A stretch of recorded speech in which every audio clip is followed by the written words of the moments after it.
Assalamualaikum warahmatullahi wabarakatuh. Jadi sudah 2 hari ini ya penulis kena macet. Entah kenapa ya macet. Macet ini ya seringnya karena kurang disiplin ya. Orang itu sukanya sebisa mungkin ambil jalan, walau ya dengan mengambil jalan itu akan memperparah resiko kemacetan. Jadi kadang orang juga ngambil langkah nggak masuk akal, jelas-jelas depan nggak bisa terus tapi memaksa menghalangi jalan yang lain. Nggak cuma yang dari berlawanan arah saja ya, yang dari searah pun malah dihalangi karena misalnya mau belok kanan tapi yang ngomong kiri, ambil kiri terus motong kanan. Kadang orang nyebrang itu entah ya logikanya seperti apa, kok dipikir seperti orang jalan kaki, mau ke kanan ambil ke kiri dulu, ya salah lah ya. Kalau mau ke kanan ya ke kanan aja, ngapain pakai ke kiri dulu. Solusi kemacetan sendiri repot ya, karena bidangnya sudah bukan bidang ranah hukum, sudah bukan bidang polisi ya, sudah bukan di penegakan hukumnya. Karena biasanya orang macet juga walau menghalangi jalan dia nggak akan kena tilang atau apapun. Di Indonesia penulis belum pernah dengar ada tilang yang dilakukan karena orangnya menyebabkan kemacetan, karena yang melakukan terlalu banyak. Perilaku orang kita ini kalau di barat wah wis diilok-ilokno ya, tapi ya di sini sudah terlalu banyak yang melakukan, mau yang dari yang agak mikir sampai yang sudah salah ya, tapi tetap merasa benar. Padahal biasanya ya ngalah sedikit bisa ngasih jalan yang lain itu nggak mau. Ngalah cuma 2 detik 3 detik itu yang nggak mau. Apalagi kalau ngalahnya sampai 30 detik, wah wis jangan harap. Mungkin di pemerintahan ada yang mengajarkan bahwa kemacetan itu karena ini karena ini. Yang masalah sih karena kemacetan di Indonesia itu seringnya terjadi karena disiplin, karena mental, moralitas ya. Yang jadi masalah adalah pendidikan mental atau moralitas itu sudah tidak difokuskan lagi. Jadi kalau yang di sekolah saja pendidikan mental dikurangi, ya mau diharapkan bagaimana lah. Nggak ada ya, sing zamannya Pak Harto P4 itu bagus sekali lah ya. Ada siswa yang hafal P4, paham, itu dapat hadiah, itu bagus lah. Sekarang mana ada orang yang siswa yang pendidikan moralnya bagus dapat hadiah, kan nggak ada ya kayaknya. Semuanya sudah ke data gitu ya. Ngomongnya orang Indonesia harus lebih pintar dari orang luar negeri. Entah ya, penulis sendiri bingung satuannya pintar itu apa. Karena perasaan zaman pendidikan kita itu masih istilahnya belum terfokus, itu nama siswa ya, bukan mahasiswa, siswa Indonesia itu sudah sampai ke luar negeri juara fisika, nomor 5, nomor 4, nomor 3, nomor 2, ada yang nomor 1 juga. Lomba matematika dan seterusnya. Karena ya memang pola pendidikan kita itu bukan mendidik mentalitas terutama ya, tapi materi kertas. Harus ingatannya super, harus apa jenenge, deduksinya, permainan logikanya pinter, tapi bukan soal mentalitas ya yang jadi panduan utama. Nggak ada materi mentalitas, materi moral gitu sekarang. Kalau dulu ada moral, nggak ada mentalitas. Sekarang nggak ada mentalitas, nggak ada moral. Yang menulis maksud pendidikan mentalitas itu ya apa jenenge, kalau gini harus begini, kalau begini gini, keadaan gini harus begini. Pola berpikir kritis ya. Entah, tapi penulis sendiri nggak tahu caranya mendidik berpikir kritis itu bagaimana. Yang penulis tahu kalau caranya mendidik berpikir kritis itu apa? Puzzle. Game puzzle, game yang memaksa orang harus berpikir. Jadi orang yang main game itu seringnya lebih main logikanya daripada yang enggak. Tentu gamenya yang game memaksa untuk berpikir.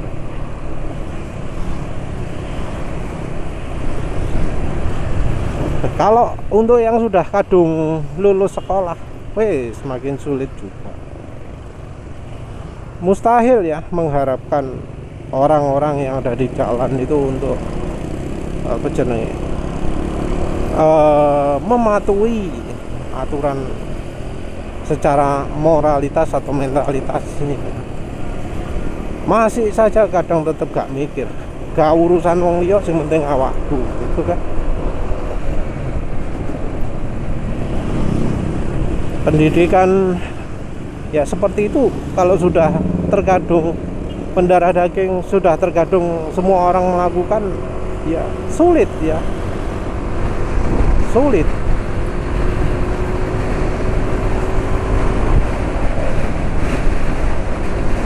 Jadi mungkin kalau sendirian ya wis ngalah, nggak ambil jalan, nggak ambil resiko, nggak memaksa orang pindah jalur, nggak memaksa orang untuk ngerem, nggak memaksa untuk evasi manuver gitu ya. Karena toh sebenarnya kencang atau enggak kalau di jalan walau kondisi macet itu bukan seberapa nyeruduk orangnya, tapi lebih kepada strategi. Gimana caranya, bukan dengan istilah brutal, dengan cara apa jenenge, kasaran gitu ya. Pakai cara halus pun bisa. Ya contoh aja lah, lihat orang kasaran, brutalan itu di lampu merah. Orang banyak ya, posisinya ada di belakang gitu, nyeruduk, gimana caranya bisa ada di depan. Setelah ada di depan, ketika lampu hijau, apakah dia langsung berangkat? Enggak juga. Dia cuma berangkat jereng gitu, terus jalan 20, jalan 30, jalan 40. Enggak kencang.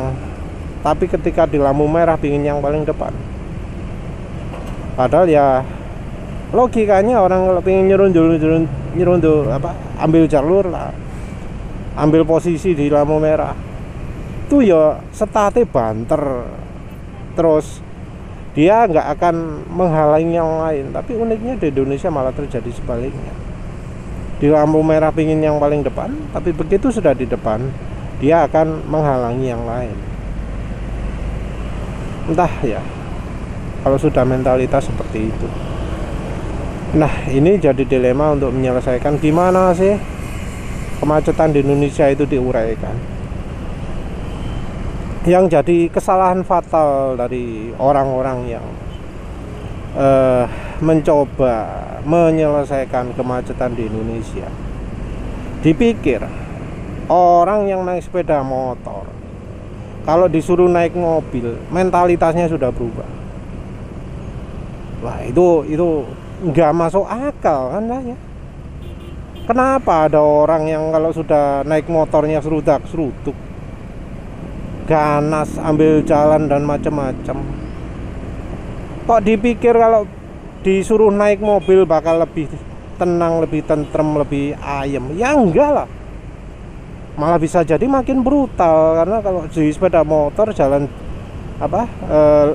ada senggang sedikit, ada celah sedikit sudah bisa lewat. Kalau di mobil kan nggak bisa. Bukannya makin tenang, makin mengalah, tapi makin nggak mau mengalah. Tapi ya mau gimana lagi lah ya, karena orang-orang yang mengambil kebijakan itu senangnya ngambil contoh-contoh di negara yang mengalami masalah kemacetan. Sudah tahu ya, negara yang mau dikunjungi itu jadi rajanya macet, kenapa kok malah ngambil contohnya ke situ? Nyari solusi itu adalah ke negara yang berhasil. Tapi yang dilakukan orang Indonesia gimana? Pengambil keputusan gimana? Nyarinya ke negara yang mengalami masalah macet. Itu logikanya di mana gitu? Ke Beijing, ke New York, ke Tokyo. Ngapain solusi cari yang negara malah mengalami macet? Tapi ya kita nggak tahu lagi lah. Mungkin emang tujuannya nggak cari solusi. Kalau cari solusi ya nggak akan toh cari negara macet.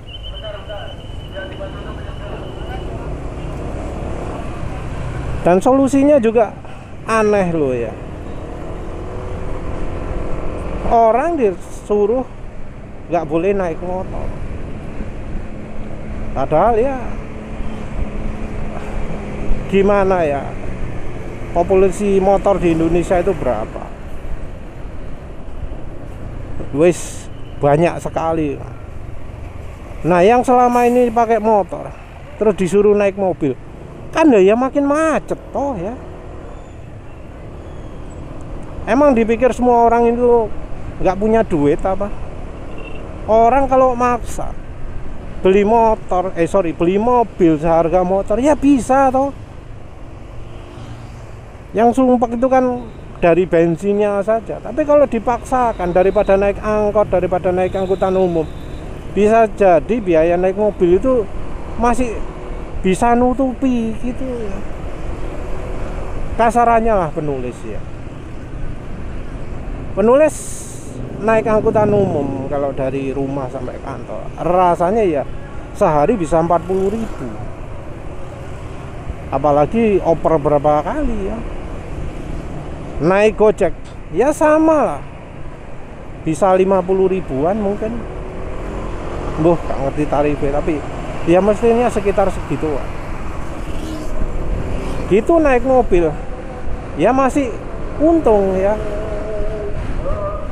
Tentu nggak lewat tol. Kalau lewat tol ya hitungan biaya ini wis rotok ruwet ya, karena tolnya sendiri mahal, tapi tentu nggak macet. Mungkin kalau di jam-jam macet lebih murah naik tol, di jam-jam nggak macet lebih murah nggak lewat tol. Tapi ya intinya daripada naik angkutan umum, daripada naik Gokar, Gojek gitu ya, Grab, itu bisa jadi lebih murah. NMAX ini jual, cari mobil yang harganya 30 juta ada tuh. Untuk model lawas, yang penting kan iso mati. Kalau boros ya cari trik gimana caranya cek.